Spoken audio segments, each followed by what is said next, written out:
अस्सलाम वालेकुम वरहमतुल्लाहि वबरकातुहू। आज हम ईद सेलिब्रेट कर रहे हैं। सबको ईद बहुत बहुत मुबारक हो। जहाँ त्यौहार जो होते हैं वो सबके लिए खुशियों का बाइस होते हैं, मसरतों का बाइस होते हैं। वहीं जो हमारे बच्चे होते हैं उनके लिए तो त्यौहार जो हैं वो सबसे ज़्यादा उनको खुश करने वाले मौके होते हैं, क्योंकि इस दिन उन्हें कुछ खास गिफ्ट्स मिलते हैं कपड़ों की शक्ल में। उनको अच्छे खाने जो हैं वो खाने का मौका मिलता है, और इसके साथ साथ बच्चों को एक खास गिफ्ट मिलता है ईद के दिन, और उसे हम ईदी कहते हैं। यानी उनको कुछ कैश की सूरत में कुछ पैसा मिलता है, और इस पैसे को वो अपनी मर्जी से खर्च करते हैं। इस ईदी जो कि पैसों की शक्ल में हम अपने बच्चों को कुछ पैसा देते हैं, हम इसको लर्निंग के तौर पर भी यूज़ कर सकते हैं। हम बच्चों को एक बहुत बड़ी लर्निंग दे सकते हैं। इस ईदी को कैसे वो स्पेंड करें, कैसे इसको मैनेज करें इसकी शक्ल में। तो सबसे इम्पॉर्टेंट बात यह है कि हम अपने बच्चों को ये बताएं कि ईदी के दिन आपको ईदी की शक्ल में एक इनकम मिलती है।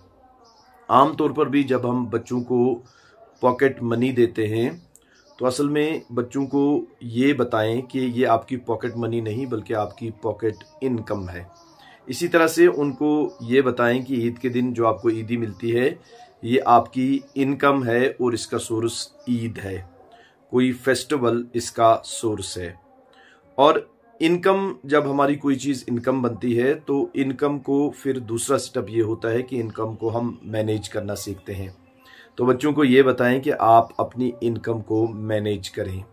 और मैनेज कैसे करते हैं कि आप ये देखें कि आपको कितने परसेंट इस ईदी में से, इस इनकम में से आपको इमीडिएटली इन 2-3 दिनों में स्पेंड करने हैं, और कितना आपको इसमें से सेव करना है, कितनी परसेंटेज आप सेव कर रहे हैं।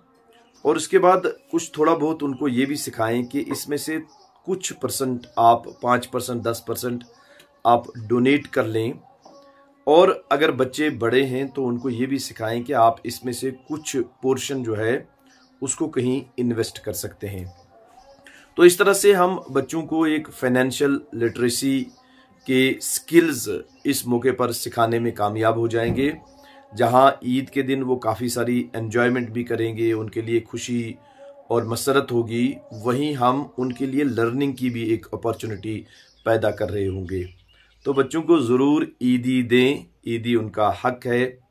अपनी इनकम के हिसाब से ज़रूर उनको उनकी ईदी होनी चाहिए, लेकिन साथ साथ उनको इस इनकम को मैनेज करने के तरीके भी सिखाएं, ताकि बच्चे फाइनेंशियली लिटरेट होना शुरू हो जाएं आहिस्ता आहिस्ता। क्योंकि जो NEP 2020 है उसमें भी फाइनेंशियल लिटरेसी को फोकस किया गया है। इस बात को महसूस किया गया है कि हमें बच्चों को अब फाइनेंशियल लिटरेसी भी सिखानी है। तो आप जब बच्चों को ईदी मैनेज करना सिखा रहे होंगे तो आप बच्चों को फाइनेंशियली लिटरेट कर रहे होंगे। तो एक बार फिर आप सबको ईद बहुत बहुत मुबारक हो।